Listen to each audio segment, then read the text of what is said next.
भिवंडी 1.5 लाख पार, हे 1.5 लाख पार करा, बाकी आमच्यावर सोडा. सांगा 10 वर्षात काय केलं, कोणाला सांगायची गरज आहे भिवंडीत राहणाऱ्याला? माझा आक्षेप आपल्या सगळ्या माझ्या समोर बसलेत नाही पत्रकारांवर, तुम्ही सांगाल आमच्यावर का आक्षेप? तुम्ही दाखवलं पाहिजे.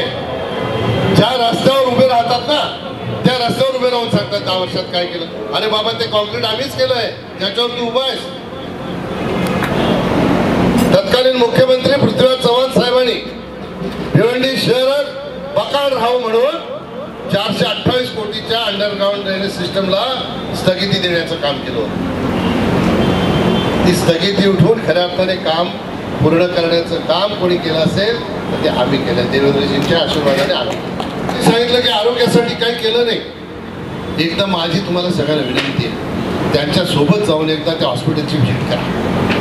सगळ्या योजनांचे पैसे घ्यायचे, गोरगरीब जनतेचे, महात्मा फुले योजनेचे, आयुष्यमान भारत योजनेचे, दुसऱ्या हॉस्पिटलमध्ये न्यायचे, पेशंट ऍडमिट करायचे आणि त्याचं श्रेय घ्यायचं.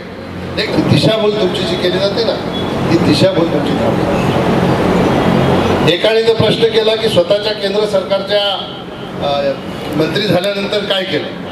अरे बाबा, मी इथे जाऊ दे, माझ्या मंत्रालयाच्या माध्यमातून 2,69,000 ग्रामपंचायतींना डायरेक्ट पैसे देतो गावाच्या विकासाला. ते माझ्या लोकसभेत नाही, अख्ख्या देशात देण्याचं काम.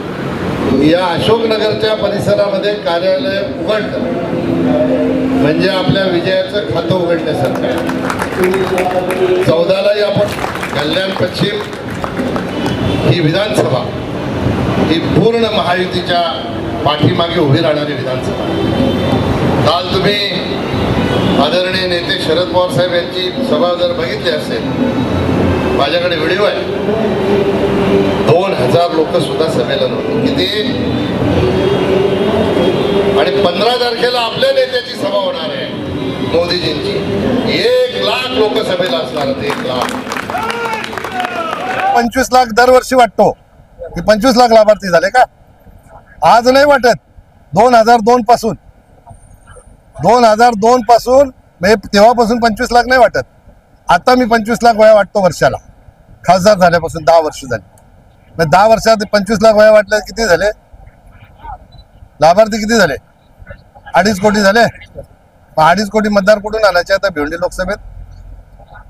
हा, अरे काही सांगतात. मी माझी नम्रतेची विनंती एवढीच आहे, जनसेवा जरूर करावी. मी करतो. माझे 2 ट्रस्ट आहेत. माझ्या ट्रस्टच्या माध्यमातून मी जनसेवा करत असतो. कोणाला औषधाला पैसे देतो, कोणाला हॉस्पिटल भरायला पैसे नसेल तर ते देतो, कोणाला लग्न समारंभासाठी काय अडचण असेल तर ती देतो, कोणाला शिक्षणासाठी देतो. मग हे पैसे आपण मदत केल्यानंतर का त्यांचे फोटो काढायचे आणि त्यांना असं फोटो दाखवायचं, लावायचे बॅनर, मी लाभार्थी म्हणून? त्या माणसाची प्रतिष्ठा घालवण्याचं काम खऱ्या अर्थाने आपण करतो. आपल्याकडे मन आहे नेकी करावर दर्या में डालो, आणि तोच उद्देश ठेवून आम्ही काम करत असतो. शहापूरच्या पाण्याची योजना 300 कोटीची सुरू आहे. तिचा पाया घातला सन्माननीय देवेंद्र फडणवीस साहेबांनी आणि माझ्या मागणीच्या मुळे घातला. कुणबी सेनेचं जेव्हा महोत्सव होतं कुणबी समाजाचं, त्या समाजाच्या महोत्सवामध्ये मी मागणी केली होती शहापूरच्या पाण्यासाठी 300 कोटी रुपये मिळाले. 200 कोटीची तेव्हा योजना होती. त्या 200 कोटी तात्काळ त्या ठिकाणी देवेंद्रजींनी ती मंजूर केली होती. अमाऊंट मंजूर करणार त्यांनी पाया घातला. त्याच्यावर कळत चढवण्याचं काम सन्माननीय एकनाथ शिंदे साहेबांनी केलं. त्याचं काम सुरू आहे. आपल्याला बघायचं असेल तर जाऊन बघा. ह्यानं काही दिसतच नाही, त्याला आपण करणार काय? डम्पिंग ग्राउंडचं काम आहे, महापालिकेचं काम आहे डम्पिंग ग्राउंड करणं. हे का माझं काम आहे का? माझी काय मदत लागली तर मी महापालिकेला मदत करू शकतो. माझं कर्तव्य आहे, ती माझी जबाबदारी आहे आणि मी मदत करायला तयार आहे. ही गरज आहे. मी आपल्या माध्यमातून त्यांना सांगतो की जनता पुन्हा एकदा आमची हॅट्रिक करणार आहे आणि हॅट्रिक झाल्यानंतर मी जाईन ट्युशन घ्यायला त्यांच्याकडे, जर त्यांना एवढी लोकसभा समजते तर.